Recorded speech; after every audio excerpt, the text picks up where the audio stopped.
Fala pessoal, bem-vindos a mais uma live das terças com Paulo Penha. Hoje falando sobre psicologia no futebol, as questões comportamentais que são envolvidas. E a gente está fazendo uma live em conjunto com os meninos de Fora da Vila. E a gente já queria fazer uma live juntos, né? Eles têm um canal do YouTube bem bacana e eu sempre faço aqui no Instagram. Então a gente resolveu fazer ao vivo no Instagram. E aí depois vai estar disponibilizado lá no YouTube deles e também no meu. Então vamos esperar aí, o pessoal tá chegando. Eu já tô aqui com o pessoal, eles estão entrando aqui os dois, né? Vou colocar aqui para eles no ar, né? Eles já vão chegando. Aê, beleza, pessoal? Vão se aconchegando aí que o papo vai ser bom hoje. Temos convidados bem bacanas. E vamos fazer acontecer aqui como sempre, gente.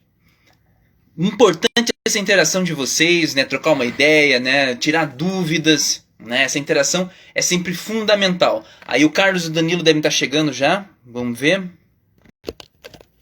Vamos lá, já estão chegando. Estão conectando ainda. Aí, pessoal. Vamos chegando aí. Aí o grande Léo tá aí. Léo super parceirão. Eu acho que é o que tem a maior frequência nas lives aí. Tá sempre com a gente aqui. Vamos lá.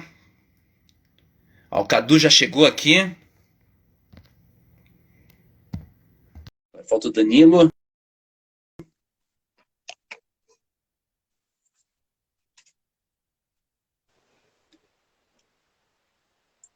Fala, Cadu. Beleza? Fala, Paulo. Acho que eu tô de lado, né?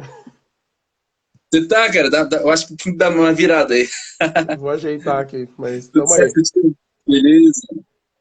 Vamos esperar o Danilo chegar aí também para começar, né? Boa, boa. Boa. Ah, Ana Marcela Ouro. Pô, bacana. Eu tô aqui atendendo desde 1 da tarde e não consegui ver nada agora à tarde das Olimpíadas. Bacana, valeu, Léo. Depois eu vou acompanhar aí. O pessoal tá ligadão nas Olimpíadas aqui, viu, Carlos?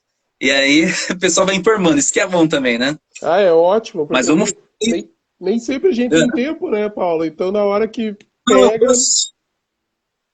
Cara, eu fiquei a manhã toda atendendo, daí parei no almoço rapidinho, já fiquei de 1 da tarde até agora também, até as 8h30 atendendo direto, a gente fica meio desconectado do que está acontecendo. Daí eu pego o finalzinho da noite e o início da manhã, 5 da manhã, eu já ligo na TV, vou vendo jogos, vou me inteirando dos resultados. E o futebol hoje da seleção, o que você achou, cara? Cara, eu não tô conseguindo ver nada por causa dos horários, né?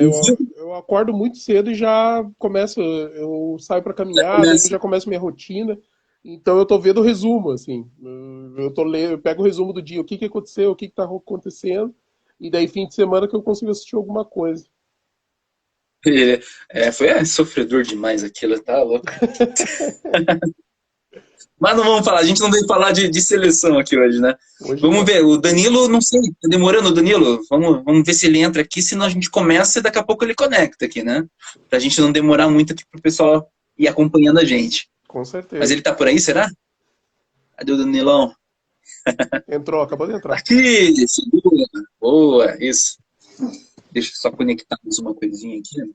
Aí o pessoal manda que eu consigo ver na tela maior aqui as perguntas.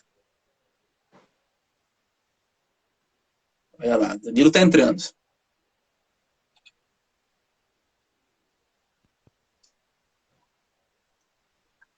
Danilo, beleza?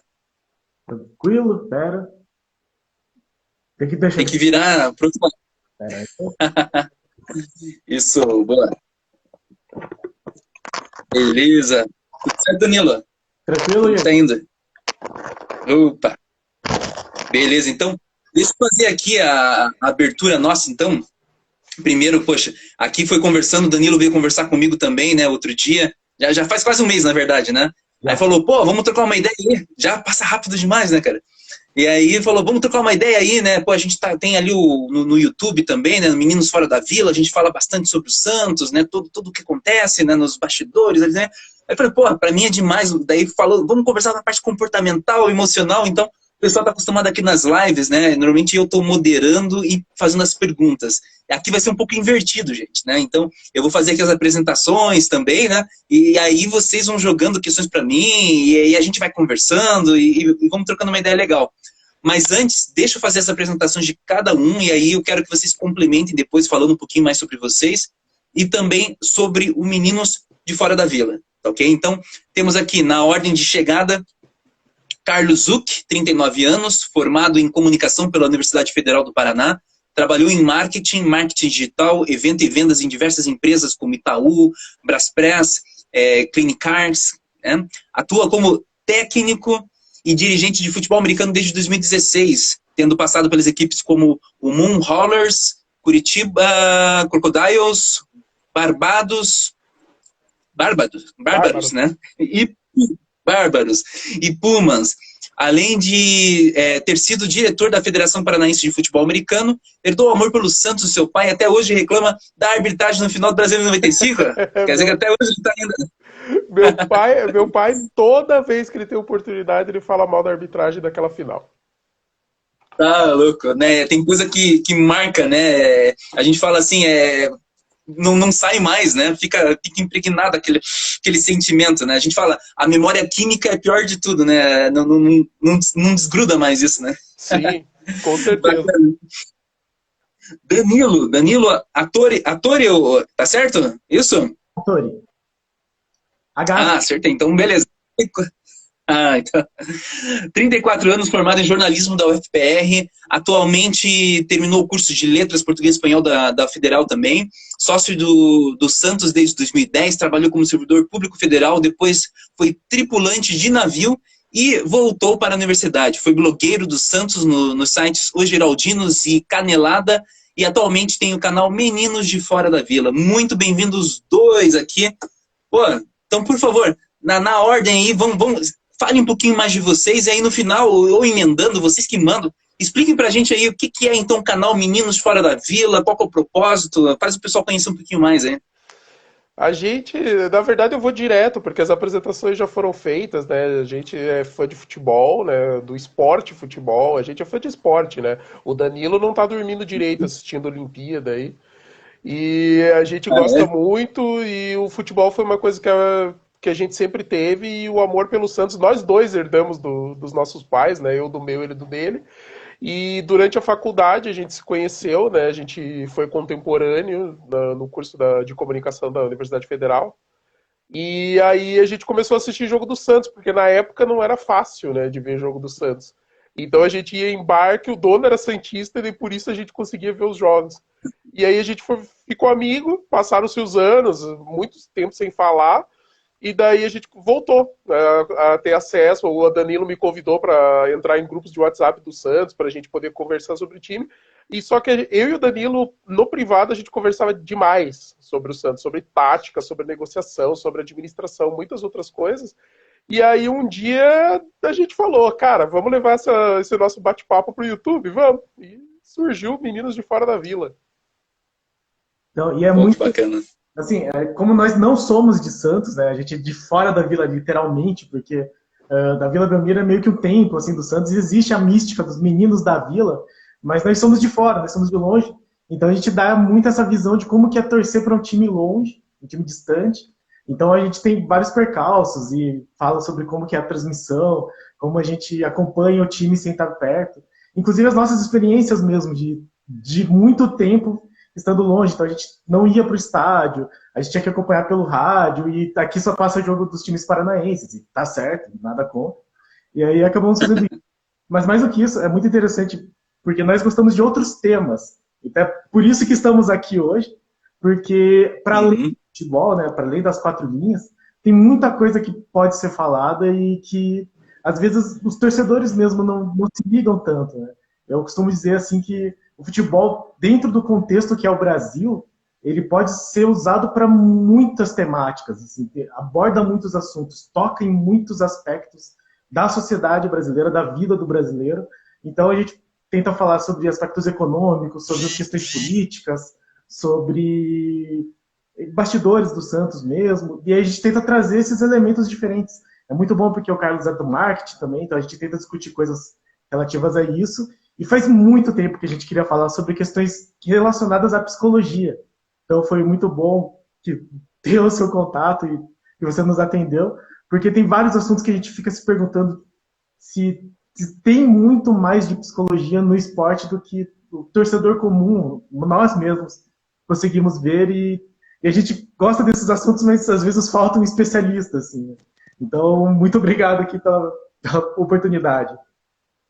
Pô, imagina, e eu que agradeço vocês dois, né, pela oportunidade, pelo convite também, né, e é isso que a gente fala, né, o gostoso é isso, né, a gente não sabe onde que começa, né, e onde que termina, porque a gente tem aqui uma oportunidade muito bacana, por exemplo, eu nunca fiz uma live, principalmente, né, com especialistas como torcedores, né, como pessoas que estão aqui, como se estão colocando, né, de fora da vila, né, olhando ainda de mais longe, não estando naquele fuzuê dos torcedores, né?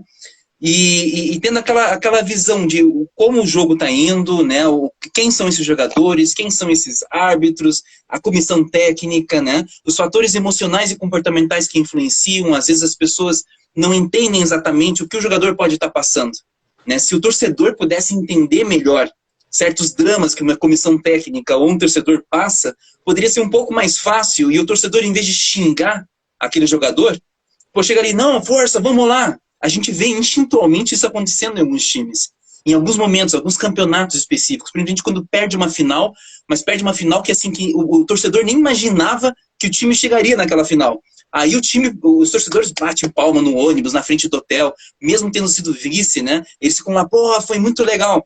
Mas quando o time já é promessa, né? O Santos já passou por muita situação, um grande time, né? Que o torcedor já tem aquela expectativa, né? De estar sempre no topo. E quando não consegue, poxa, mas por quê? Parece que já ocorrem certas injustiças, né? Então, na hora que vocês vieram conversar, eu falei, poxa, é uma ótima oportunidade da gente esclarecer alguns pontos a nível comportamental, emocional, né, técnicas, o que os jogadores, comissão técnica devem fazer, como também os torcedores, que é muito legal. Eu dou aula em pós-graduação, tudo, e às vezes, eu sempre coloco o componente torcida como algo que pode potencializar a ação do jogador em campo, como pode acabar com uma equipe inteira. O poder da torcida, né, é muito forte.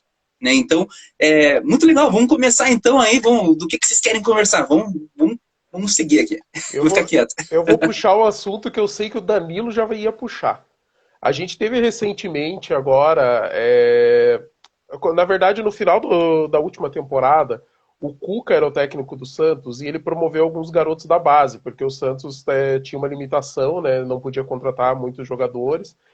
Na verdade, acho que contratou pro time principal somente um zagueiro, que era o Laércio, e ele subiu alguns garotos da base. Um deles foi o Ângelo, de só 16 anos. Subiu muito cedo, mas ele queimou muitas etapas por conta da habilidade, né? A qualidade técnica dele. Ele é um garoto que tem muita habilidade, ele dribla bem, ele tem um potencial como jogador de futebol muito bom. E assim, ele teve moral com o Ariel Holland, que foi o técnico argentino que ficou por pouco tempo no Santos, e com a chegada do Fernando Diniz, o Fernando Diniz ele é um técnico que ele prioriza uma base do time, ele repete muito essa base, e ele só dá espaço para os jogadores quando ele sente que o jogador está mais maduro, que está mais confiante para usar a posição. A gente reclamou muito que o Felipe Jonathan, lateral esquerdo, estava mal, e ele demorou muito, sendo que tinha um reserva que era o Moraes, e agora, quando o Moraes entrou, o Moraes jogou muito bem, deu um tempo pro o Felipe Jonathan voltou bem, depois também, mas o Ângelo perdeu muito espaço, muito. E agora, na semana passada, o Ângelo brigou com o Fernando Diniz no treino, porque o Fernando Diniz cobrou dele muito, e aí ele brigou, discutiu com o técnico Fernando Diniz, e assim, apesar da briga, espera-se que ele tenha alguma oportunidade no próximo jogo agora da Copa do Brasil contra o Juazeirense, porque o Santos ganhou o primeiro jogo de 4-0, então tem um resultado tranquilo para administrar contra um time que é mais fraco tecnicamente. E aí eu queria perguntar para você, Paulo, nesse sentido, sabe? Você acha que... É lógico, estamos falando de uma mente mais jovem ainda, né? A gente já está falando de... Quando a gente fala de jogador de futebol, a gente está falando de uma exigência muito grande, psicológica, preparação, porque é um esporte de nível profissional, com muita cobrança torcida de pessoas conhecidas, desconhecidas e tudo mais. E o que pesa para esse garoto, por exemplo, que de repente virou um titular de uma equipe principal, até na ausência do Marinho, ele jogou como titular algumas vezes, e de repente ele perde espaço e ele não está encontrando esse espaço, porque o Fernando Diniz não coloca ele. E a gente sente em vários momentos que a gente pede, né, Danilo? A gente gostaria de ver o Ângelo mais vezes, principalmente em jogos que o Santos precisa de um jogador que tem essa característica individual, que pode fazer diferença, e também quando os titulares não estão tão bem. Não estão jogando tão bem. Então, o que você avalia, Paulo, nesse sentido da psicologia esportiva? O quanto que pesa isso? O quanto que é mais difícil para um garoto que queimou muita etapa por causa da técnica, mas não necessariamente de maturidade emocional? Fica contigo a bola. É péssimo, né? Na verdade, o técnico, geralmente, ele faz isso conscientemente. Ele precisa de... Vamos colocar assim, peão, ó... Preciso atacar, eu tenho essas peças aqui, sobe esse garoto, joga lá.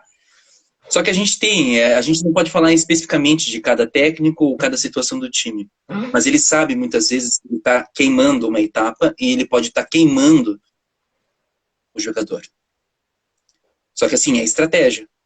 Né? Às vezes vale a pena, sim, estrategicamente como comissão técnica, né, quando você precisa fazer o teu time ganhar.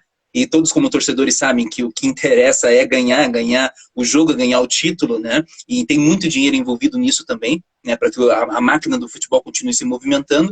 Então o jogador, ele tem que saber também gerenciar isso. O menino de 16 anos, ele é imaturo, com certeza. E ainda fisiologicamente, né? Para quem não sabe, além de psicólogo do esporte, eu sou fisiologista do exercício também, né? Então, assim, a gente vai entendendo que biomecanicamente, toda assim, a parte sinestésica, tá desalinhada, não tá conectada, não tá fechado ainda. Mas eu atendo garotos de base de alguns times de futebol aqui da primeira divisão. Pô, se falar assim, pô, você vai pro time principal? Tô dentro, né? Eles não vão dizer não, é óbvio, não são burros, né? Mas tem que saber que, sim, é uma oportunidade que surgiu, mas talvez ela não se sustente. Até porque, às vezes, para tapar o buraco, aquele menino da base é muito bom. Para tapar buraco, mas a gente sabe, né, no Brasil, a operação tapa-buraco, bate chuva, né, e né, o buraco aparece de volta, né, o asfalto não segura. E é isso que acontece no futebol também, você põe um garoto para fazer um trabalho de um jogador profissional adulto, né, são poucos que conseguem sustentar isso. E aí o que ele faz? Tira essa peça menor e coloca a peça certa para encaixar. Então o menino que entra nisso, o certo, eu não sei os bastidores do técnico com o atleta, é falar, olha, nesse momento vamos te colocar aqui. Nesse momento vai dar certo, vamos ver depois. Talvez você volte, fique no reserva, né? Mas, pô, você é peça muito boa aqui, mas tem que amadurecer. Tem que ter uma conversa, tem que ter um diálogo. Quando não há, aí a mídia, o público, os torcedores veem brigas, discussões, desentendimentos, porque não houve um acordo necessário. Né? Então, é certo um técnico pegar? Quem somos nós para julgar? Se ele não tem outros jogadores naquele momento ele precisa, bem, fez certo, ele precisava pegar alguém. Né? Ninguém foi obrigado a ir lá, né? É um convite. Na base ele ganha um convite, ó, quer subir? Ninguém obriga ele a subir. Né? Então o jogador assume aquilo também. Agora, quando o jogador é imaturo, e eu também não houve um diálogo quanto a isso, ele tá ali jogando, tá se sentindo estrela, o salário já sobe. Né, e geralmente ele já coloca um valor ali, porque ele virou profissional mesmo, né, então já ganha um salário, ele não dobra, né, ele, no mínimo triplica ali, né, para mais, vocês sabem. E aí, pô, sou novo, 16 anos, 17 anos, né, já tô com dinheiro para tudo, né, então tá se sentindo o cara, mas ele não é o cara ainda. Ele é um piá de 16 anos que sabe jogar bola. Né, então ele também ele precisa entender. Quando eu trabalho com o pessoal da base, eu já falo para eles, ó, você está ganhando um valorzinho já bom. Mas, pelo menos metade desse valor. Teve um que eu falei agora há pouco tempo, inclusive. Falei para ele, cara, você tem uma conta no banco? Não, não tenho, ainda é do meu pai. Falei, não, você vai montar, vai com teu pai no banco, você é menor de idade, você vai lá, vai montar, abrir uma conta no teu nome, e você vai já transferir direto, né, metade do valor que você ganha no mês. E você vai colocar num investimento de médio prazo, que fique preso 1 ano o dinheiro na conta, pelo menos. Porque assim você não vai gastar esse dinheiro. Então, esse garoto, ele sabe que aquilo é um momento novo que ele tem que saber aproveitar e não esbanjar. Quando tá solto, esse garoto da base que está no profissional, né, se desestrutura. E ele acaba perdendo o futebol dele. Porque ainda não é um futebol que está totalmente conectado. Né? Ele precisa estar muito focado, ele precisa estar muito conectado para conseguir fazer um trabalho de um profissional, de um jogador bem mais velho. Só que ele não tem isso, ele não tem essa estrutura e começa a ruir. e sai. E muitas vezes fica lá chateado e daqui a pouco, por indisciplina, ele perde a oportunidade. Cai para uma segunda, é vendido para uma da segunda divisão, depois some lá, porque daí fica com baixa autoestima, já vem depressão, desmotivação e esse jogador some. Né? E aí ele viu o quê? Com 18 anos, 19 anos, já nem se fala mais dele. E ele está lá, né, trabalhando em qualquer coisa, ganhando pouquíssimo, e perdeu a grande oportunidade da vida. Então, o técnico pode ter uma culpa, né, a comissão técnica de maneira geral, de não instruir, de não... Pode. Mas principalmente o jogador também, ele tem que assumir a responsabilidade do cargo que ele ocupa, e também não pode ter a arrogância de que eu sou o fodão, eu sou o bonzão, né, e ninguém me tira daqui mais. Ele tem que saber que com a idade dele, a oportunidade que ele teve, muita coisa pode acontecer no meio do processo ainda. Deu para ficar um... Pode falar. É muito interessante isso que você falou. E daí me vem essa questão assim de... Você acha que é um fator que acaba afetando o psicológico, mas muito pela falta da formação mesmo dele? Ele teria que ter um tipo de preparo diferente para poder sofrer toda essa pressão, toda essa situação? Seria isso? Sim, o Cadu colocou bem. Né? A gente viu que houve ele pulou algumas etapas. Né? No momento que ele pula, imagine, tem o jogador que fica no sub-21 lá, e de repente, né? Não. Tipo, ele já pulou a etapa, tá no time principal. E aí, se não tiver uma equipe de suporte orientando ele, e vejam, em todos esses detalhes, e o colégio? E o estudo? 16 anos, talvez ele esteja ali no segundo ano do ensino médio ainda. Como que ficou? Aí tem que entrar normalmente a pedagoga do esporte, do time, tem que entrar o psicólogo, tem que entrar o pessoal do serviço social, já tem que entrar um pessoal do administrativo para ajudar ele a gerenciar, né, a carreira. Geralmente tem um empresário, o empresário tem que ser instruído também, porque às vezes os empresários eles ficam empolgados. Meu jogador tá lá, né, faz aquela maior propaganda, né, mas esquece de ajudar esse atleta dele, esse jogador dele. E ele tem que ajudar, ele tem que falar, mas é um moleque, é um menino ainda, que está tendo a oportunidade da vida dele. E eu não posso permitir que ele perca essa oportunidade. Então o empresário também tem que ser o paizão ali, que vai ajudar ele em todos os sentidos, entender, botar pé no chão. Né? Então, poder subir assim pode, mas precisa ter todo um conjunto de pessoas e profissionais juntos com esse jogador, apoiando. Dá muito mais trabalho. Né, mas pode ser muito gratificante para o time, né, principalmente porque, né, é cria da casa, né, geralmente. Então, poxa, dá muito mais valor também. Uhum. Mas precisa desse cuidado, senão se perde. E é muito complicado porque o que a gente tem visto é exatamente isso. São empresários que, pelo menos do que passa para nós torcedores, é que eles não têm muita preocupação pela formação do jogador. Eles se preocupam muito com a evolução financeira, mas não tanto com a formação. E eu queria fazer um comentário assim, que me pareceu muito oportuno nessa live, porque a gente acabou de ver a Simone Biles aí se tornando uma notícia muito grande e dando um holofote muito grande para essa questão do psicológico. Assim, eu achei que acabou dando muito certo com a nossa temática. E eu lembro que o Santos teve um jogador que jogou muito bem em outros clubes, que é o Nilmar, que ele foi contratado e ele parou porque ele alegou que tinha depressão, assim, que estava com depressão. E eu tenho a impressão que ainda existe muito dessa visão de que, tipo, de um julgamento das pessoas com a Simone Biles está fazendo corpo mole, não pode largar o time. O Nilmar também tá de frescura, ganha muito dinheiro. Como que você enxerga essa questão da psicologia no esporte hoje? Assim? Você acha que ainda está muito atrás ou já está tendo uma valorização como deveria ser? Assim, porque eu considerei algo muito importante, mas ao mesmo tempo não é tão falado e não tem assim, o destaque que eu acho que deveria ter. Assim. A profissão ainda ela não é tão valorizada, porque a gente mexe com tudo e com todos. Vocês viram a minha própria fala. Eu estou falando aqui do jogador, mas estou falando do técnico, estou falando da comissão, a gente mexe com todo mundo. E quando a gente mexe com uma coisa que está desestruturada, isso gera desconforto. Né? As pessoas ficam incomodadas com isso, porque tem pessoas, vamos dizer assim, xeretando, mexendo nas coisas. Mas por quê? Para a gente ver um jogador forte, bem fisicamente, mentalmente, e uma equipe sadia. Para isso a gente tem que mexer, sacudir nas coisas. Um profissional sério da psicologia do esporte, ele não fica passivo, ele não fica ali obedecendo simplesmente. Ele pega uma diretriz, olha, o nosso objetivo aqui fazer essa equipe chegar no campeonato tal e conseguir tal posição no mínimo. Ok. Como que você quer que a equipe esteja? Eu quero que minha equipe esteja focada, com nível de ansiedade sob controle, motivada, papapá. Aí geralmente é colocado um parâmetro, né? Do então, qual é o propósito do psicólogo ali? Existe uma meta a ser atingida. Nesse momento, comigo é assim. Eu já trabalhei aqui no Paranaense, inclusive no futebol, da primeira divisão do Paranaense, e é assim que funciona. Depois que a gente tem essa diretriz, aí a gente fala, agora deixa comigo. Eu trabalho assim, né? Tem gente que não, né? Mas a maioria não. Mas eu trabalho assim, deixa comigo. Agora eu sei o que eu tô fazendo. E aí a gente começa a mexer em tudo, cutucar tudo, né? Teve até um técnico que eu criei, ele criou uma inimizade comigo. Por quê? Porque eu mexi, né? E falei para ele o que ele precisava. Ele não estava pronto para ouvir ainda, né? Mas a gente precisa falar, principalmente quando tem jogo, 2 vezes na semana pelo menos, né? E que tá tudo muito rápido acontecendo. E se a gente não fala rápido, quando a gente vê o campeonato terminou antes do que deveria, porque o time foi eliminado.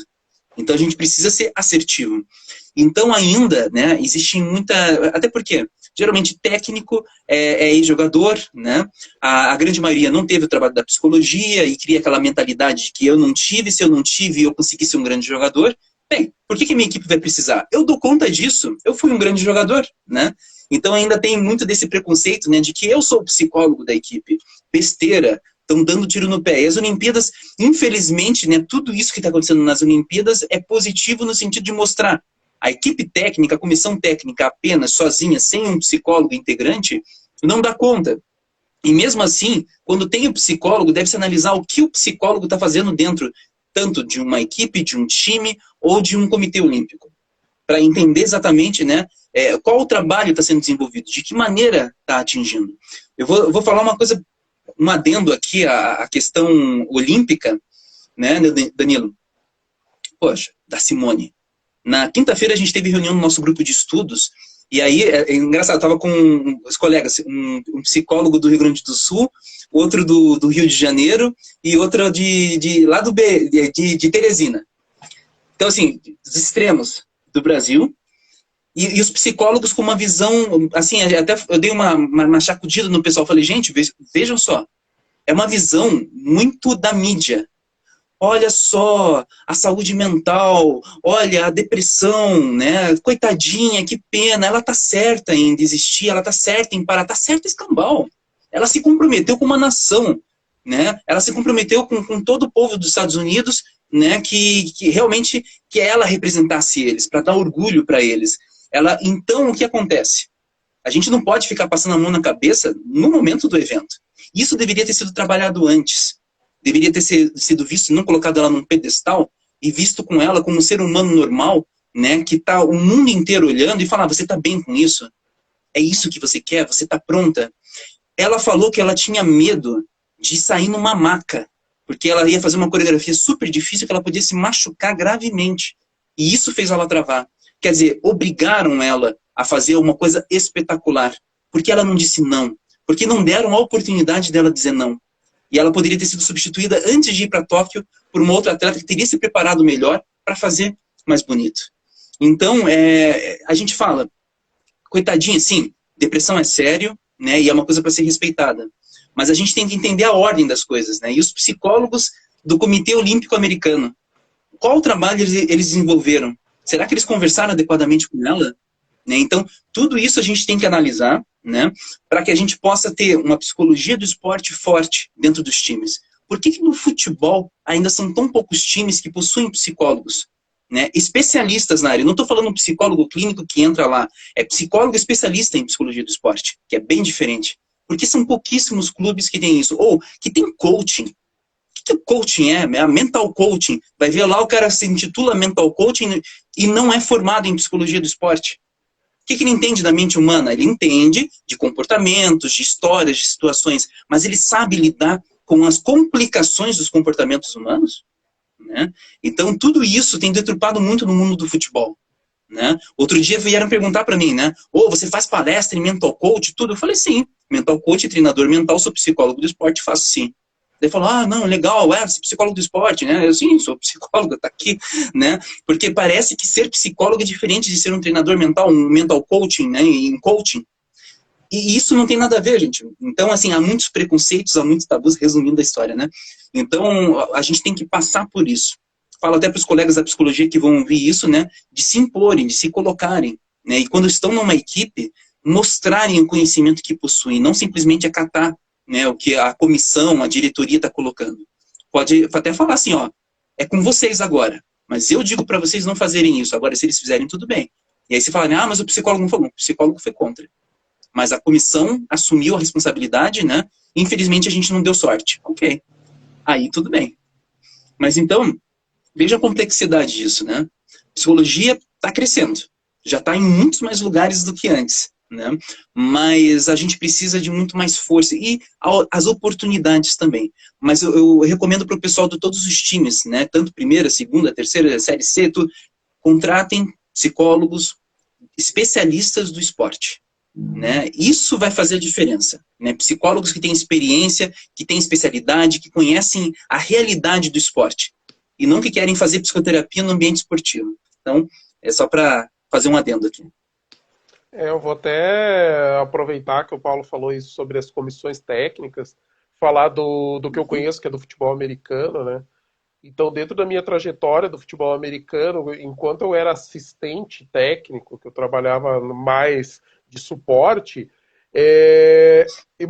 sempre que não tinha um papel assim de psicólogo, eu por ter um certo grau de empatia assim com o ser humano, eu assumia isso para mim, assim. Então eu era o cara que na beira do campo energizava todo mundo, era o cara que quando via que alguém podia se queimar, que estava num momento ruim, chamava num canto, conversava, dava aquela força, porém, eu sou limitado a reagir ao que eu estou vendo, né? Eu não sou um especialista, eu não sou o psicólogo, eu não sou o cara que estudou para poder falar com a pessoa, para poder fazer um trabalho preventivo, um trabalho onde ele leva as pessoas para um lugar comum, que ali vai dar um resultado de longo prazo. Eu era um cara assim que basicamente estava colocando um band-aid numa ferida que às vezes talvez fosse uma ferida gigantesca, né, que a gente não conhece, porque eu também não conheço a história do cara, os motivos pelos quais ele está sofrendo. Mas sim, eu, dessa forma, posso dizer. E assim, eu era o cara que gritava, que cobrava, que dava gás, que quando os caras perdiam o foco, aquele cara que fica berrando na beira do campo, era eu. A partir do momento que eu virei técnico principal, eu mudei totalmente minha postura, porque eu não podia mais ser esse cara. Eu precisava estar acompanhando o jogo, acompanhando os momentos de uma forma estratégica, pensando na tática do campo, pensando nas estratégias, nas ações. Então eu tinha que ser aquele mar de calma. Eu era um cara sério, concentrado, focado, que o cara olhava para mim e ele tinha que olhar e confiar. Fala assim, não, eu confio que ele está fazendo a coisa certa, ele sabe o que ele está fazendo ali. E aí eu já perdi esse papel, mas aí sempre contava com uma ou outra pessoa ali que era psicóloga, que estava querendo trabalhar na psicologia esportiva, e daí eu delegava para ele, eu falava, cara, fala com o fulano, sabe? Tipo, puxa ele num canto, tenha uma conversa com ele.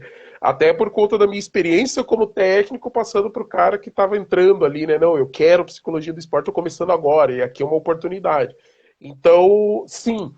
E trabalhei num time no Curitiba Crocodiles que tinha uma equipe de psicólogas que trabalhava com os jogadores, mas assim, são muitos atletas, né? No futebol americano, para quem não sabe, a gente trabalha assim com 80, 90 atletas, então não, é muito difícil você personalizar, mas existiam assim alguns questionários que faziam aquele levantamento, casos específicos eram tratados de forma particular, e daí no geral era feito um trabalho em grupo, coletivo, para deixar todo mundo na mesma página, todo mundo com o mesmo foco e objetivo, concentração, a vibe ficar a mesma do time como um todo. Então, eu digo, o papel da psicologia esportiva é muito forte, é muito fundamental. A gente tem que pensar no atleta que ele tem a preparação física, a preparação nutricional, a preparação técnica, a preparação tática e a preparação psicológica. Se esse jogador consegue desempenhar bem no conjunto, a tendência é que ele consiga ser um atleta ainda melhor. E a gente evita muitos problemas, né? E também entende situações mais graves, principalmente falando de futebol, voltando para o futebol agora, a gente pega crianças com famílias desestruturadas, que vivenciaram muita violência no decorrer da vida, às vezes tem um pai ausente porque está preso, tem muita coisa envolvida, pesada, que a gente não pode esperar só porque ele é bom de bola e que ele ganha bastante dinheiro para jogar futebol, que ele vá desempenhar como ser humano, né? Talvez como jogador de futebol ele desempenhe bem, mas como ser humano falte algumas lacunas, que é essa parte da psicologia justamente o que vai ajudar ele a se complementar, a ser uma pessoa melhor, a encarar seus problemas, a entender como ele tem que agir e lidar com tudo isso. Uhum. Perfeito. E assim, a gente tem muitas histórias no futebol. Né? Futebol é o esporte mais praticado no país, né? E de longe, totalmente diferenciado em relação aos outros. Mas a gente tem todas as realidades, né? Tem famílias que investem tudo que tem, né? Na crença de que aquele menino vai ser o grande jogador, né? E quando não consegue é um desastre. Mas quando consegue é uma pressão, né? E eles ficam sempre naquele sentimento de dívida com a família. Né? Agora eu tenho que ajudar minha família, agora eu tenho que fazer isso, agora eu tenho. Quando a gente ouve esse discurso, eu tenho, isso já está trazendo um viés negativo, né? A obrigatoriedade, não o desejo. Né? E isso já interfere, né, no tesão, desculpa a palavra, mas nesse horário já pode, né? Mas assim, aquele tesão, né, de jogar. Vira obrigação. A obrigação vai se transformando numa desmotivação, a desmotivação pode se transformar numa depressão. E aí esse atleta ele se vê totalmente desconectado com o jogo, e pode começar a perder performance e sair ou pedir para sair, depende de cada situação que fase ele está. E tudo começa por uma desestrutura familiar, muitas vezes, né? O que levou ele até lá foi também, né, o que destruiu a carreira dele. Então, é bem bacana na hora que a gente lembra desse viés da família, né? Como a família ela pode ser muito forte. Eu até falei disso na semana passada, né? A família realmente fortifica ou a família corrompe esse jogador. Então, no futebol isso se destaca mais ainda, é muito forte, até porque grande parte dos jogadores vem de famílias mais carentes, né, que precisam sim da ajuda desse filho jogador, né, mas a grande parte fica vislumbrada pelos valores, eu já vivenciei isso com vários jogadores, né, que acabam sugando, né, quase tudo que eles ganham. E aí eles se veem, poxa, tá valendo a pena, não tô ficando com nada. Então é uma coisa bem complicada e bem delicada para ser trabalhada também, né. E, Paulo, por coincidência também, nesse nosso momento da live, o nosso treinador do Santos, é um psicólogo, por formação. Mas, na primeira entrevista dele, ele falou que a psicologia não é o que ele pratica em campo, assim, ele falou que ele gosta da psicologia como profissão, mas a profissão dele é treinador, então ele não utiliza, ele diz, a psicologia de um modo geral, a gente ficou olhando isso. E ele é um treinador que se caracteriza por ser muito, digamos, agressivo verbalmente com os jogadores. Né? Então, uma coisa, assim, como ele sendo psicólogo, inclusive, mas isso é uma prática muito comum entre os treinadores. E eu fico pensando, isso funciona para todos os jogadores? Isso sempre funciona? Isso não pode acabar diminuindo, inclusive, a própria estrutura do jogador?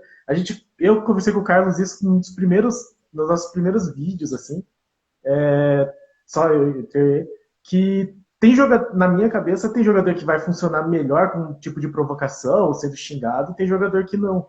E aí eu esperaria que o Fernando Diniz, treinador que tem formação de psicólogo, conseguisse ter um pouco mais de sensibilidade nesse sentido. E ele não parece ter. Assim. Então, inclusive, esse último jogo teve muita reclamação de mães falando que não dá para assistir o jogo do Santos com criança de tanto palavrão que ele fala. Assim. Então, ele é realmente bastante agressivo. E aí, da visão de um psicólogo, como que isso age num time, num jogador, inclusive jogadores muito jovens, que é o caso do Santos? Deixa eu só fazer uma observação antes de responder. Eu duvido que ele não use a psicologia. Duvido. A gente falou... Ele usa a psicologia. Ele não é psicólogo, mas ele usa a psicologia, né? Como você usa, o Carlos usa, todo mundo usa. Usa uma psicologia, usa um conhecimento, né? O Carlos estava comentando aqui, né, no time dele, né? Pô, ele era o paizão também, chegava ali, colocava o band-aid, né? E sabe, usava da psicologia. Né? Quando a gente conversa com nossos colegas do grupo, que tem médico, tem fisioterapeuta, tem pedagogo, tem todos os profissionais das artes que você pode imaginar, dentista do esporte, tem tudo. Todos usam a psicologia em suas áreas, mas eles não são psicólogos. Então eles podem fazer uma entrada, observar, falar, dar uma dica, e aí fala, opa, o buraco é mais fundo.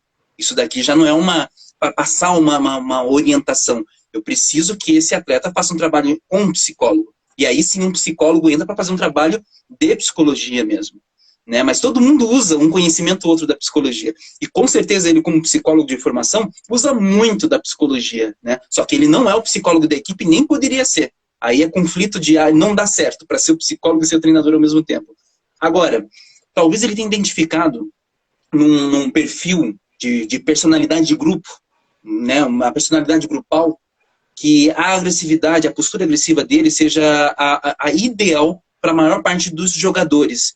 Então, como equipe, é melhor ele ter uma postura agressiva, que insulta, que joga palavrão, que ofende, porque traz o resultado melhor do que ele quer, sendo um técnico mais passivo. Não vamos entrar aqui no critério se está certo ou não, se é o ideal ou não, né? Mas só ele que está lá dentro, junto com a equipe dele, que consegue observar o que pode ser melhor com o que se tem naquele momento. Mas, individualmente, tem atleta que ouve um xingo, e ele adora. Ele fala, não me xingou, agora eu vou com tudo, né? Isso é muito bom, né? Aquela coisa quase dá um tapinha na cara, mas hoje nem pode dar tapinha mais, né? Mas assim, antigamente podia dar uma sacudida, fazer alguma coisa a mais, né? O jogador já, não, vou lá. Agora tem gente que precisa, senta aqui no banco, vem aqui do meu ladinho, isso, papapá, precisa ser mansinho. Agora, quando a gente está falando num esporte coletivo como o futebol, o técnico, ele é um só. Ele não consegue fazer todos esses papéis em todos os momentos. Com certeza tem um momento, chega ali no vestiário, já vi isso muito acontecer no vestiário, né? Chega ali num canto, na hora do intervalo, né? E aí tá todo mundo lá fazendo a massagem, tá na banha da isso, e chama o cara lá no canto, vai lá fora. Trocar uma ideia contigo. Eu já acompanhei técnico fazendo isso, né? E aí chamou. Ele foi passivo, ele foi calmo, mas chega no campo, já xinga, já cai o mundo de volta. Mas por quê? Porque tem momento certo para se comportar de tal forma. Então, conseguir em campo, em jogo, se diferenciado para cada um, é muito difícil. A gente vê isso em grandes times, né, que o técnico fala de um jeito mais agressivo com um jogador, fala de um jeito mais suave com o outro, né? Mas é sutil a diferença. Mas, de maneira geral, ele tem que se comportar de um jeito muito parecido com a equipe como um todo. Nos bastidores, nos treinos, ele consegue diferenciar um pouquinho mais. Né? Então, é o que daí o público não vê, é o que a torcida não vê. Né? Ele chama, ele conversa, ele chama sozinho na sala dele, em muitos momentos, para conversar também. Mas tem técnicos e técnicos, eu não posso afirmar como ele atua, como é a forma dele, e o porquê ele tem essa postura. Né? Mas uma coisa é certa, não funciona para todos. Não funciona. Agora, o que a gente tem é o efeito... Agora, com a questão do Covid, o pessoal está mais acostumado com isso, mas o efeito manada. Né? Então, o que acontece? Assim, no time, uns 5 aderiram àquela agressividade, se sente motivado. O outro que não se motiva com o grito do técnico, mas ele se motiva com a motivação dos colegas. E ele vai no efeito manada. Aí ele se motiva porque o grupo está motivado. E aí funciona. E aí o técnico tem o resultado. Ele falou, não, fulano aqui, se eu grito com ele sozinho, ele chora. Mas quando eu grito com um grupo, ele se motiva porque todo mundo se motivou. Ele fica, não sei porque o pessoal está motivado, mas me animei. E aí ele vai lá e joga bem. Então, é um efeito manada que muitas vezes funciona. A gente de fora, a gente se sente meio incomodado quando a gente vê xingamentos, gritos, tudo. A gente critica quando o time perde. Mas se o time ganha, ninguém fala nada, né? Porque ele fala, não, funcionou, deu certo, que xingue, é a fórmula. Então, é muito fácil a gente criticar um técnico, por exemplo, em alguns momentos, principalmente quando o time perde. Mas a gente de fora, como torcedor falando, a gente sabe que tem uma lógica. 2, 3, 4 jogos, tá tendo essa postura e o time não tá ganhando, não é só ganhar, a gente não tá falando aqui em ganhar uma partida, mas jogar bem. Porque o time pode jogar bem e acabar não ganhando. Então, ele não tá mais jogando bem, o técnico ele vai ter que mudar a estratégia dele. Então, se a estratégia dele é por ser agressivo com seus jogadores, isso não está funcionando, ele tem que saber virar a chave do comportamento, da postura muito rápido. E aí, muitas vezes, a gente vê em algumas equipes que é o auxiliar que vai lá na borda. O técnico fica, vocês já não viram? Um técnico lá embaixo no banco de reserva e fica lá, só assim, olhando o jogo inteiro. E é o auxiliar que fica lá, porque esse técnico ele está com muita raiva, né? Ele falou, eu vou estourar com esse grupo, então eu vou ficar quietinho aqui. Às vezes essa postura, ela deixa o grupo mais incomodado e isso pode trazer um rendimento bom. Então, o técnico ele tem que ir criando novas estratégias, entendendo o perfil do grupo. E quando ele tem um psicólogo que está ali junto, atento a isso, auxilia. Isso maximiza, é mais rápido. Mas o técnico ele tem que ter a sensibilidade de perceber quando é funcional para o grupo como um todo. Mas é quase impossível ele perceber o individual. Mais um detalhe, para os técnicos que podem ouvir uma hora isso aqui, a nossa live gravada. Quando o técnico ele vê assim, nós temos aqui uma postura, ela não está funcionando. Ele tem que identificar o líder, não é o capitão do time, mas o líder real da equipe, aquele que todo mundo ouve. E aí ele vai focado naquele jogador. Se ele conquistar aquele jogador, ele pode nem estar presente no jogo. Ele instruiu, ele falou que era certo para aquele jogador está motivado, pensando que nem ele, e esse jogador vai mover o grupo na hora do jogo. Então, assim, é muito importante, em alguns momentos, identificar, sim, esse líder nato, aquele original, não o forçado, não é o popular. Às vezes o popular é o palhaço de circo, é aquele que todo mundo acha divertido, que é legal, né? Que todo mundo quer pra balada depois. Mas quem é o líder do campo? Quem é o que todo mundo ouve? Aquele cara que é centrado, que é estrategista, que sabe o que dizer, que conhece os comportamentos de cada um. Então, é importante, né, o técnico observar esse tipo de liderança. E se ele não consegue cativar o grupo como um todo, cative esse jogador. E aí você consegue identificar o que é realmente necessário. Pode ver, são tantas estratégias, né? É um mundo enorme, né? É um campo muito, muito complexo, porque a gente lida com pessoas muito diversas, com um plano de fundo, a história de cada um diferente, mais a personalidade de cada um, a maturidade, o momento. Tem jogadores, por exemplo, a gente estava vivendo a fase do Pará, que é um jogador que é extremamente importante para o Santos historicamente, e que faz muito tempo que o Diniz insistiu muito na escalação do Pará, mesmo a gente vendo que ele não estava bem. Essa temporada, o Pará na temporada passada foi um bom jogador, ele desempenhou muito bem, e nessa temporada ele estava muito mal, mas muito mal, errando coisas simples. Perdemos alguns jogos, perdemos pontos por causa de erros individuais do Pará. Quase perdemos alguns jogos também por causa de erros deles que por conta de um impedimento do adversário, alguma outra coisa, às vezes um milagre do goleiro, foram salvos. E até que uma hora o Fernando Diniz se decidiu, tirou ele, e assim, eu e o Danilo, a gente já identificava não só pelo momento do Pará pro time, e para a história que ele tem com o Santos, para não sujar essa história, mas também para ele ter um tempo para ele, sabe? Para ele poder se recolocar, centrar. O Danilo sempre falava, o Pará está pedindo para sair, né? Não era assim, tipo, só a torcida. O Pará estava fazendo por onde? E aí a gente também tem essa questão, né, de preservação de um atleta que é experiente. A gente não está mais falando de um garoto novo, tal. Então tem muita coisa para ser pensada. E uma coisa até que eu queria falar, assim, eu queria te perguntar, Paulo, em relação, por exemplo, a um cara como o Neymar. Porque o Neymar, desde cedo, tratado como joia, é um jogador acima da média, é um jogador que tem muita habilidade, mas é sempre aquele cara que todo mundo passa o pano, né? Então o Neymar, ele dá uma mancada, fala alguma coisa que não deve, ou faz alguma coisa, se envolve em alguma polêmica, e ele continua sendo o eterno garoto, né? Então ele nunca cresceu, nunca amadureceu, nunca se tornou um homem, né? Apesar de ele já estar com quase 30 anos. Então, queria que você me dissesse nesse sentido, assim, o quanto que pesa também essa redoma, essa proteção do produto que é Neymar como futebol, para a família dele, para as equipes que ele representa. Pesa muito, né? Depois que o jogador ele vai atingindo um nível mais alto, ele vai perdendo um pouco o controle sobre a própria carreira dele. Veja, investidores, são patrocinadores, empresários, é família, né? É toda uma estrutura que se forma em volta. É dinheiro entrando, né? São compromissos, né? E são dívidas, né? Não dívida financeira, mas contratos tem a contrapartida. Então ele tem um comprometimento, alguma coisa a ser feita. O jogador ele vai sufocando às vezes. E se não se toma cuidado, ele espana. O que as pessoas fazem geralmente? Quando ele começa a espanar, quando ele começa a transgredir algumas regras, fazer coisas erradas, ou que não são muito bem politicamente corretas, as pessoas vão colocando os panos, como disse. E tá errado, né? Porque o jogador ele tem que ter a maturidade de perceber quem ele é. A gente estava falando também no mundo do futebol, a gente tem casos, por exemplo, do Cristiano Ronaldo. super jogador.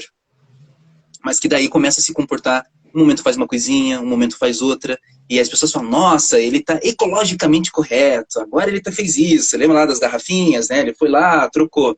Primeiro, ele fez uma desonra com um compromisso com um patrocinador de um grande evento. E se ele está participando do evento, ele devia honrar o evento em que ele participa. Se ele não concorda com aquilo, ele não deveria ter ido à bancada. Por quê? Então eu não vou, mas eu vou honrar o evento e o que eles estão oferecendo. Então, isso aqui que eu estou falando é muito polêmico, eu sei disso. Mas é importante a gente ver por outro prisma sempre, né? Eu gosto muito de olhar por essa forma também. Né? O próprio Cristiano pegou lá de um repórter, né, que fez uma pergunta para ele simplesmente deveria ter fechado a cara, virado e ter ido embora. O que ele fez? Pegou e jogou no lago. Não sei se vocês viram isso. Pegou lá o microfone e jogou o microfone no lago do repórter. Por quê? Que direito ele tem de pegar uma propriedade privada dele ou da empresa lá e jogar no lago? Quem ele é? Quem ele pensa que ele é para fazer isso? Né? Então a gente vê que um jogador, sim, é colocado numa redoma. Mas quem ele é? Quem ele tem o direito de fazer alguma coisa errada? Então ele deve ter as punições corretas, sim. Ele deve ser tratado como qualquer outro. Só que daí são as grandes empresas, os grandes patrocinadores, eles fazem de tudo e protegem os grandes advogados, né, que vão ali protegendo. Só que isso vai desconstruindo Tem jogador que consegue ficar muito tempo, mas tem jogador que daí dura metade do tempo que poderia. Ele não vai durar muito mais tempo. A gente sabe não estou falando do Neymar, tá? Estou falando de um jogador onde ele é super protegido. A gente vê na história do futebol, né, tantos jogadores começaram a se envolver com bebidas, com drogas, né, e o futebol foi destruído por isso. Alguns fizeram, mas continuaram ainda jogando bem, né, mas a grande maioria, né, e normalmente não se fala tão abertamente, né, acaba saindo do futebol, acabando a carreira, se não a vida, porque se envolveu com outras coisas. Por quê? Porque foi super protegido. Foi super protegido. Então, essa redoma que é criada, emocionalmente não é boa. No momento é funcional, é bacana, é legal, só que isso vai aumentando o ego do jogador para um viés negativo, da transgressão, do errado. E o herói vira, na verdade, o antagonista da história. Os pais que falavam, nossa, eu quero que o meu filho seja igual a ele, e de repente falam, não, peraí, já não tem alguma coisa errada, não quero mais. Né? E a imagem começa a ser depreciada. Então, é bem delicada essa situação. Então, a gente tem que olhar por vários ângulos. Mas lei é lei, regra é regra. E ela não deveria ser transgredida. Principalmente com uma figura pública. Né? Então, o que é? Futebol. Ele tem que se preocupar com futebol. Né? E saber entender. Eu já vi vários jogadores de futebol, principalmente na Europa, que escolhem quem vão ser os próprios patrocinadores pessoais. Né? E influenciam nos patrocinadores do próprio time. Porque são famosos, têm poder, mas usam isso de uma forma de um controle onde evita situações que podem gerar problema. Isso é bacana. Agora, no momento que você se compromete com algo e não faz, aí nós temos outras questões. Legal? Uhum. E dentro dessa linha, assim, de como é feito o preparo psicológico, eu tenho uma ideia, assim, que eu sempre pensei que, não sei se você lembra de um jogador chamado Durval, um zagueiro, que era bem, assim, bem limitado tecnicamente, assim, porque ele jogou no Atlético Paranaense, como o pessoal não lembra muito, mas ele ficou muito tempo no Santos, e eu costumo brincar, assim, falando que para ser um jogador de futebol, você não precisa ser tão bom, você precisa ter a cabeça do Durval. Porque eu acho que todo mundo que já jogou futebol na vida conhece um cara que joga muita bola, assim, que você não entende como é que ele não virou profissional, e que é muito melhor que o Durval. Só que o Durval ganhou 10 títulos estaduais seguidos, e defendeu a seleção, e ganhou o título pela seleção, e é campeão da Libertadores. E para mim, eu sempre pensei assim, o que diferencia o Durval desse cara tem que ser algum fator psicológico. O que é que diferencia o Durval desse cara? A gente tem que... Alguns falam que é até de berço, né? Mas é uma questão de ética, de ensinamentos, de cultura interna da pessoa. Né? A gente não está falando...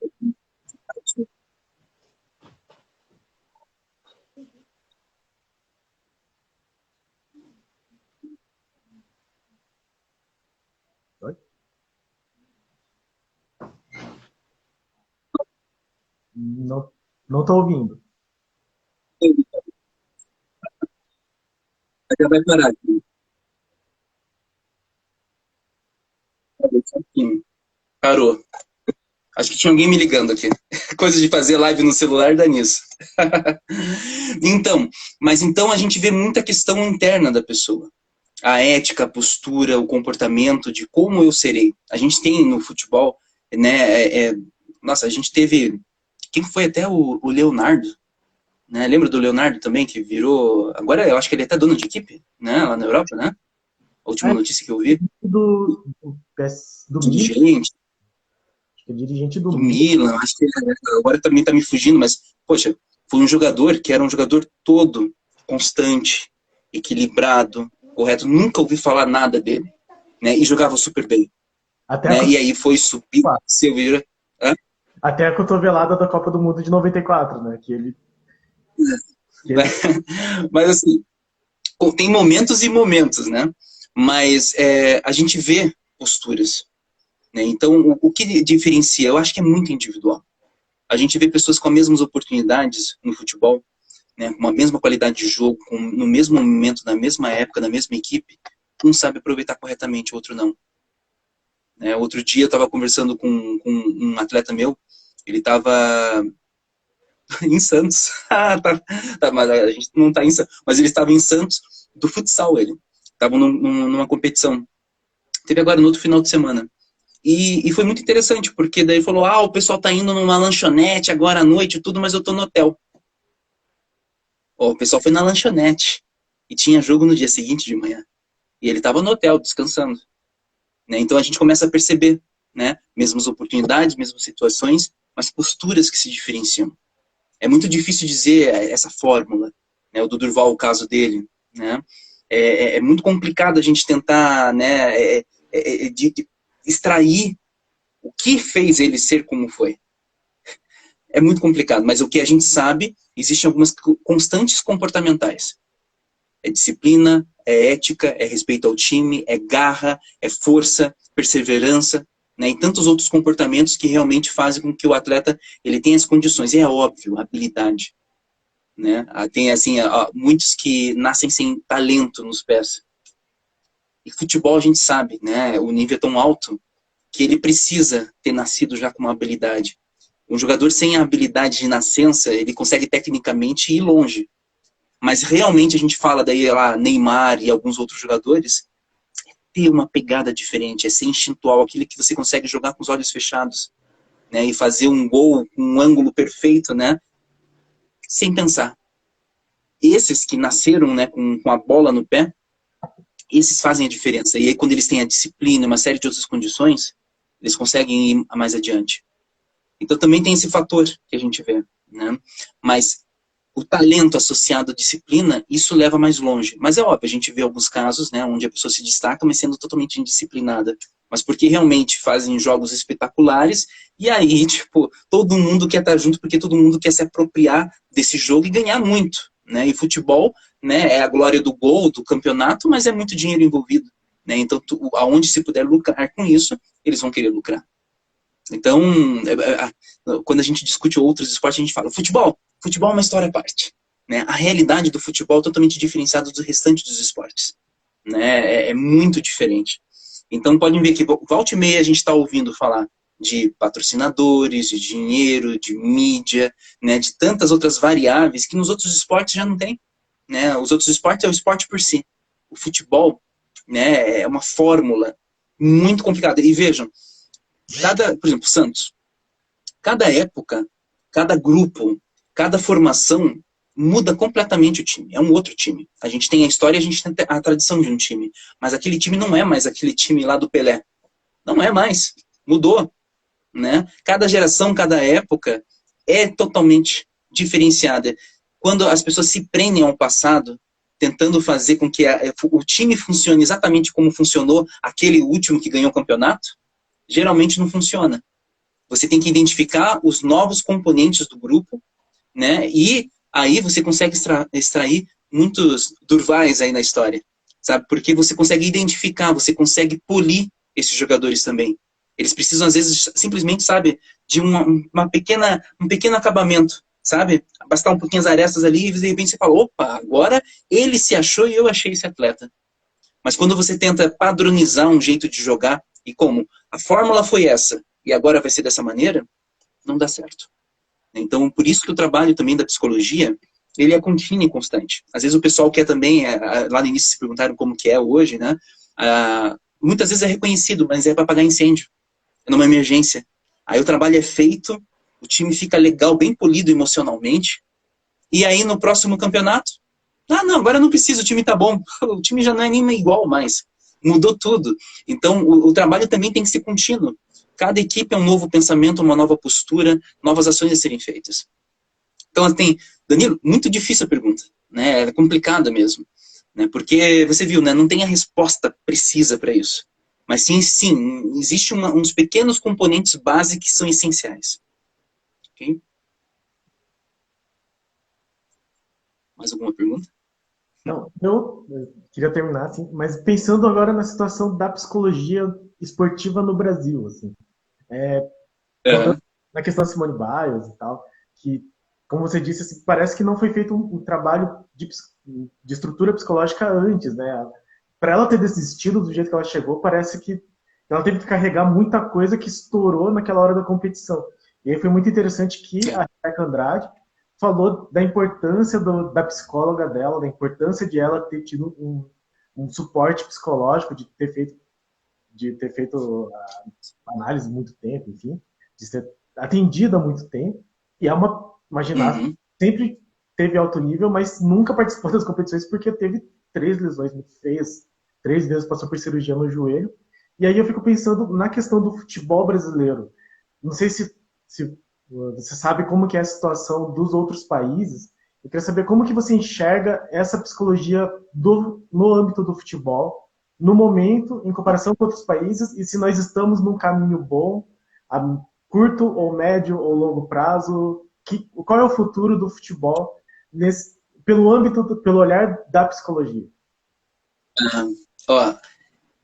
Eu espero, na minha perspectiva esperançosa, é que esteja indo numa ascensão a longo prazo, que vai melhorar a longo prazo. Não vejo a médio, não vejo a curto ainda, porque tem times que estão contratando, mas tem outros que estão acabando com as equipes de psicologia. Então, assim, né, alguns contratam mais, outros contratam menos. Eu acabei de receber, no mês passado, né, o anúncio de mais uma vaga aberta para o Benfica, lá em Portugal. E eles estão com uma equipe agora de 7 psicólogos para o time. 7 psicólogos. O Atlético Paranaense tem 3. Então a gente vê assim, né? 7 psicólogos. E eles querem mais, eles estavam falando. Porque assim, uma equipe de... Um time, vamos colocar ali, né? Só um time com seus reservas. São quantos jogadores? 35? 40, depende. Exato. Um psicólogo dá conta? Não. 2, 3, já começa a ficar legal. Só que daí você tem aqui 3 psicólogos para um time principal. Mais 3 psicólogos para uma base. Mas a base não é um time de base, a base é cheio de times. Então, se a gente faz uma fórmula de 3 profissionais para cada equipe, aí a gente está chegando no número real. Veja, a Europa já está avançando. Tem times com mais. O Brasil tem time sem nenhum. E que chamam um coaching mequetrefe lá para tentar fazer um trabalho motivacional na véspera do jogo. Né? Aí ajuda, porque motivação sempre ajuda, né? E aí, no outro jogo, o time está lá embaixo. E aí, de motivação, o time não consegue ganhar o campeonato. Né? Então, está na hora, né, do Brasil acordar, né, que está todo mundo entendendo, o mundo literalmente entendendo que a psicologia é importante. As Olimpíadas têm ajudado muito isso também, né, a realidade de não ter vergonha. Né? Tem times agora, jogadores, né, de grandes times, agora teve um, inclusive do Flamengo, também colocando, né, olha, eu vou em psicólogo, vou em psiquiatra, eu tomo medicação, tudo, né, e não tem problema para isso. Estão começando a assumir isso, está sendo muito bacana. Né? Isso vai ajudar muito as pessoas despertarem, os dirigentes também entenderem que, poxa, são todos humanos. Eu não vou aqui ficar moldando, né, que nem argila e eles vão funcionar do jeito que eu quero. Eu preciso realmente de uma equipe de profissionais capacitados na área de saúde mental para fazer um trabalho de qualidade no meu time. E aí a gente fala, Santos tem quantos hoje? Eu não sei mesmo. Quantos que tem? Não sei também. Eu sei que o Santos contratou uma coach no final do ano passado, começo desse ano, assim. Daí eu já fiquei meio, puxa vida. Não sei se é esse o caminho, mas não sei como é que é a equipe de psicólogos do Santos. Não é o caminho. Se você fala assim, o Santos já tem pelo menos 3 psicólogos, eles chamam uma coaching para fazer uma alegria lá, animar o pessoal, pô, legal. Né? O coaching é bacana para isso, ele vai ajudar. Né? Mas tem que ter equipe de psicólogos, e esse coaching vai ter que se submeter à equipe de psicólogos. A equipe de psicólogos vai dizer para o coaching, nós precisamos disso aqui.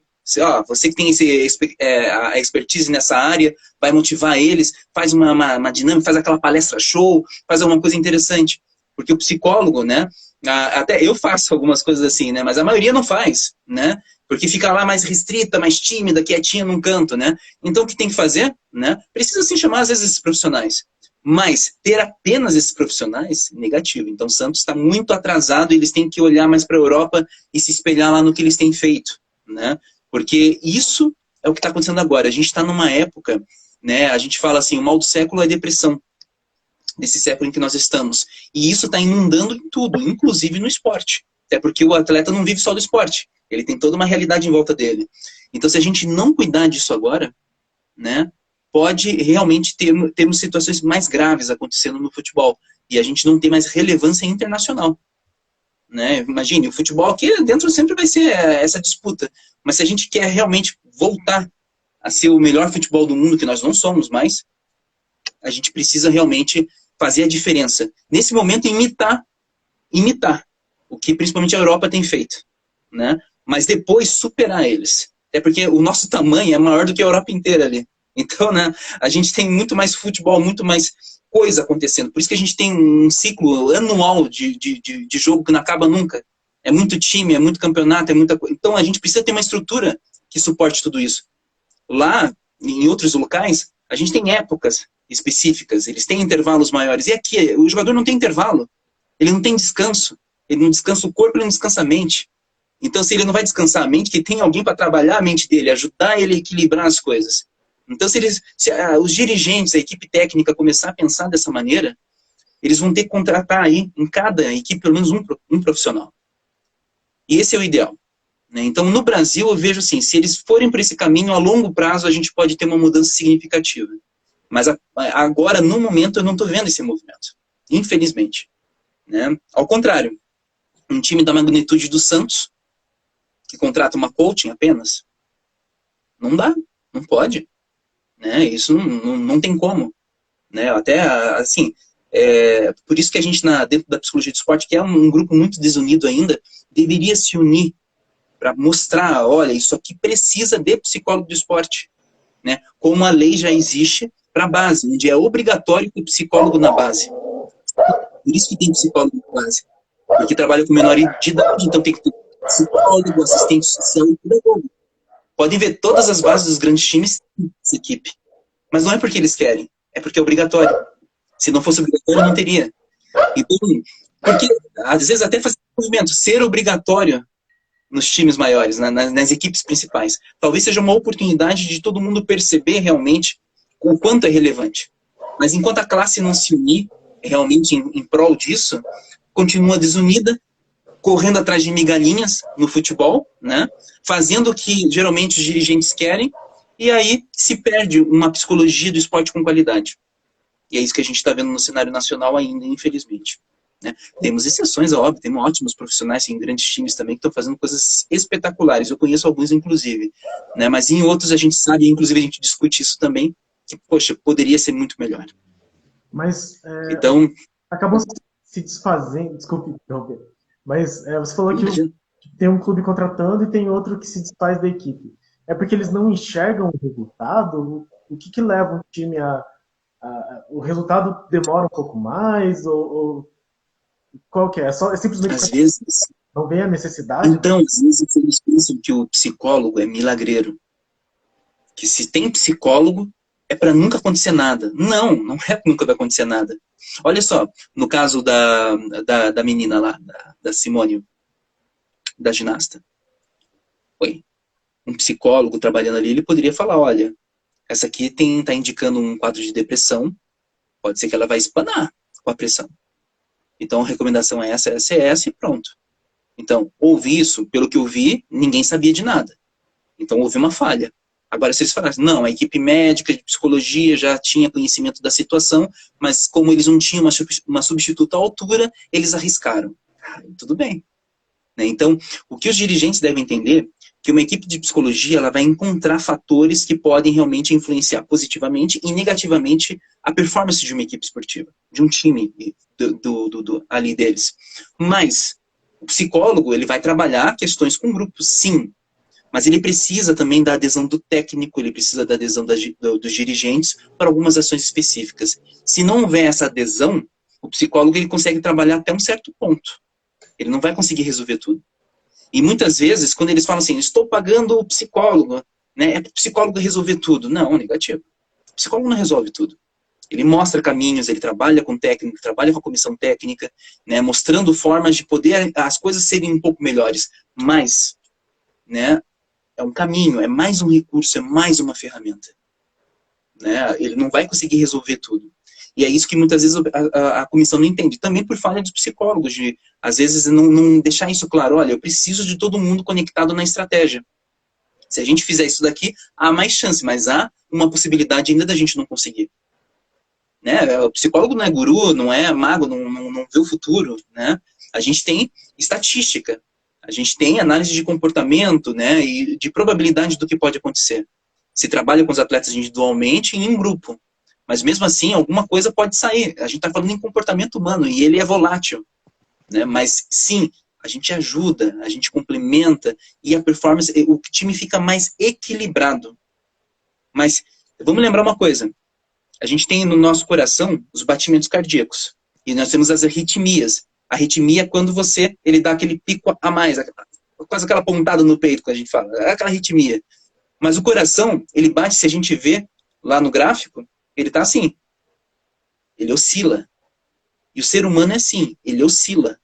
Ele não é constante.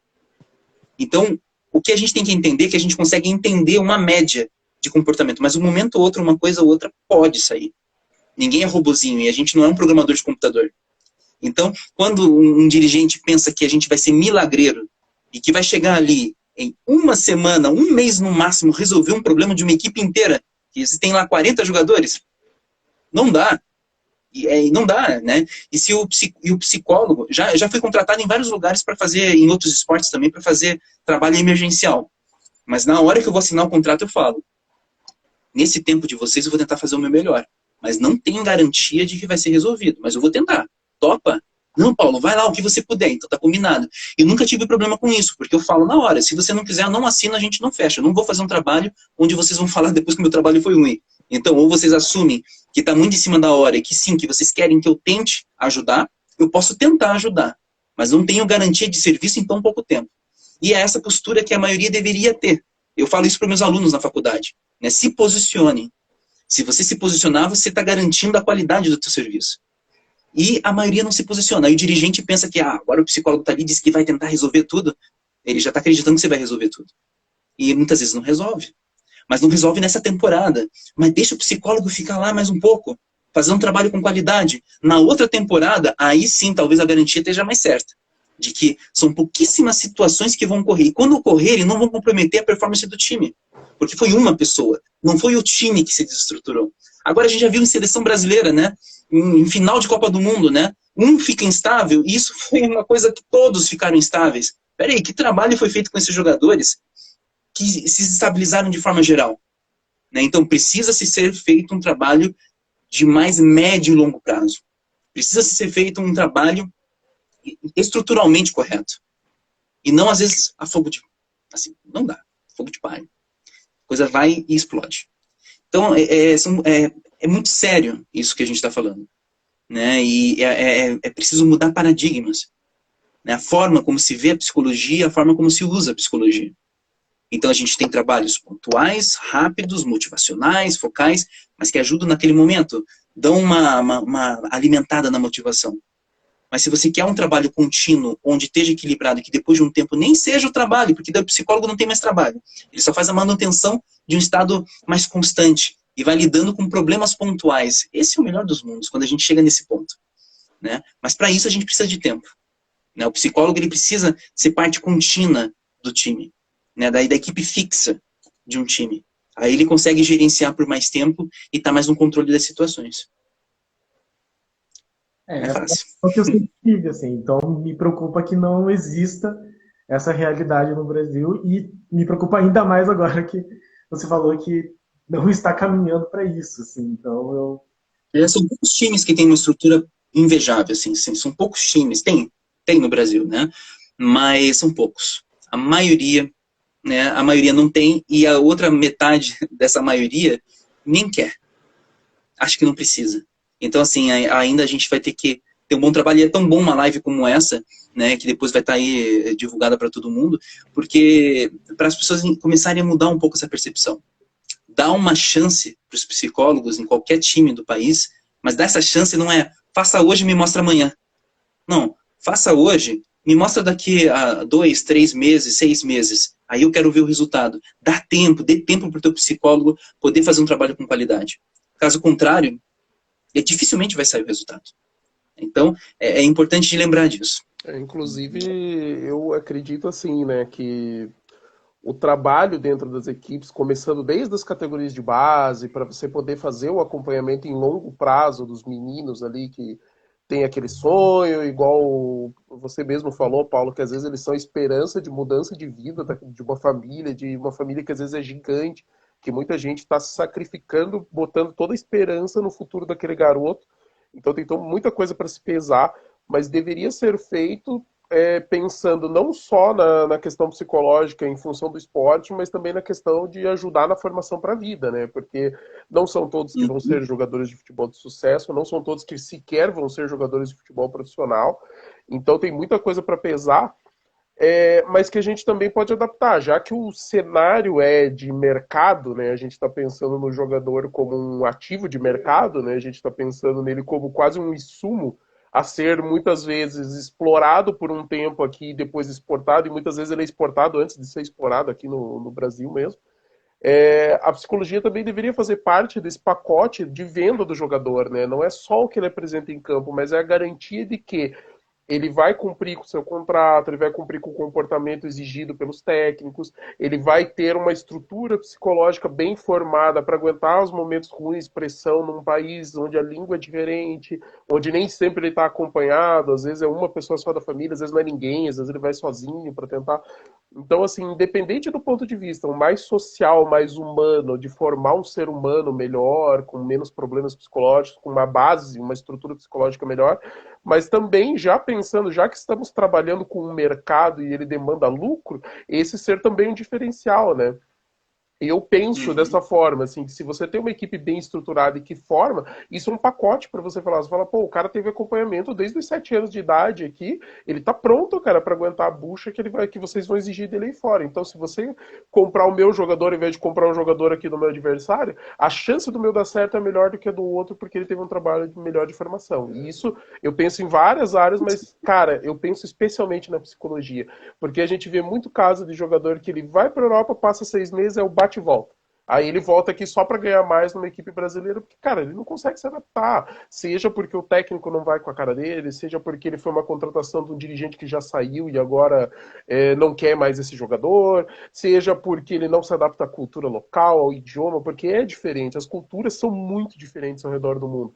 Uma coisa é a gente aqui no Brasil, que você fala dando risada, faz piada, daí você pega nações europeias que são mais frias, que não tem tanta proximidade, o contato também é uma coisa que às vezes não existe, não tem aquela coisa do toque, do abraço. Então, são muitos fatores, mas eu acho sim, eu tô de acordo com o Paulo. Preparação para o jogador poder desempenhar bem, tem que ser bem estruturada. Se a gente pensa o futebol como comércio, como negócio, como indústria do futebol, também tem que ser pensado nesse caminho, mas eu iria para o lado ainda mais básico de todos, que é uma formação de um ser humano que seja melhor estruturado na vida pessoal dele, que se aceite melhor, aceite suas limitações, os seus pontos positivos, que entenda o objetivo dele, onde que ele pode chegar ou não, e que isso contribua também para a gente ter seres humanos melhores no mundo, mais empáticos, que consigam olhar para as outras pessoas de uma forma melhor, e por consequência, com o passar do tempo, a gente ter cada vez um mundo que seja um pouco mais caridoso com o próximo, que enxergue que as limitações são diferentes, porque as histórias são diferentes, os pesos são diferentes. Uma coisa que pesa para mim não pesa igual para o Paulo, não pesa igual para o Danilo. Então eu não posso exigir dos dois que pensem e ajam como eu estou pensando e estou agindo. E isso com certeza faz parte de um processo de amadurecimento que é muito facilitado e às vezes a psicologia se torna essencial para que se chegue nesse resultado, porque tem gente que sem ajuda não chega. Tem gente que o amadurecimento, a história dele faz com que ele aprenda, mas tem gente que não, que precisa daquele suporte, precisa daquele apoio, e não só o apoio, não só o suporte, mas assim, a gente precisa de alguém de fora podendo ajudar a gente com os aspectos e com muitos momentos que a gente não sabe lidar. Eu posso ser muito bom para lidar com uma situação, mas com outra eu sou um desastre. Por quê? Porque eu não vivenciei, porque eu não estou preparado para aquilo ainda, porque me aciona um gatilho que ainda me impede de poder lidar de uma forma correta. Então, eu concordo totalmente com o Paulo, a posição que ele colocou. A psicologia do esporte é fundamental para as equipes, as profissionais, né? No caso aqui no Brasil, especialmente o futebol profissional, né? Porque os outros esportes são considerados amadores, conforme a lei, né? A gente entende que seleções têm um pouco mais de dinheiro, então tem mais estrutura, conseguem, às vezes, fazer esse trabalho mais próximo. A gente entende que alguns esportes, talvez o vôlei, o basquete, que tem um pouco mais de investimento, tem alguma coisa também, mas a gente falando como um canal de futebol que fala do Santos e falando do esporte que é o mais jogado e que é o que tem o maior mercado aqui no Brasil, o futebol é essencial. Como eu disse o Paulo, equipes de Série A, Série B, Série C, D, E, o que você jogar, joga só campeonato nacional, tem que ter, cara. Você precisa ter pelo menos uma pessoa que fale, cara, vamos fazer um trabalho. E técnicos, dirigentes, deixe o profissional fazer o trabalho. Não vão meter o bedelho porque vocês não entendem o trabalho. O cara estudou para isso, ele se dedica para isso. Você não, você está trazendo ele para suprir a carência do conhecimento que você não tem. Então, deixa ele fazer o trabalho. Acompanhe, cobre, peça os resultados, converse, tenha um diálogo franco para ele te explicar o que ele está querendo, aonde que ele está querendo chegar e entenda o que ele está fazendo. Aí sim você vai poder avaliar se ele está chegando naqueles objetivos ou não. Sem isso, você querendo falar, eu quero que esse time corra mais. Então, beleza, contrata um preparador físico que aí você pode ser que você consiga. Agora não adianta pedir para o psicólogo, faz isso com ele mais. Não é assim. Tem que ser muito bem entendido, muito bem esclarecido. E eu acho que essa conversa foi muito boa nesse sentido, Paulo.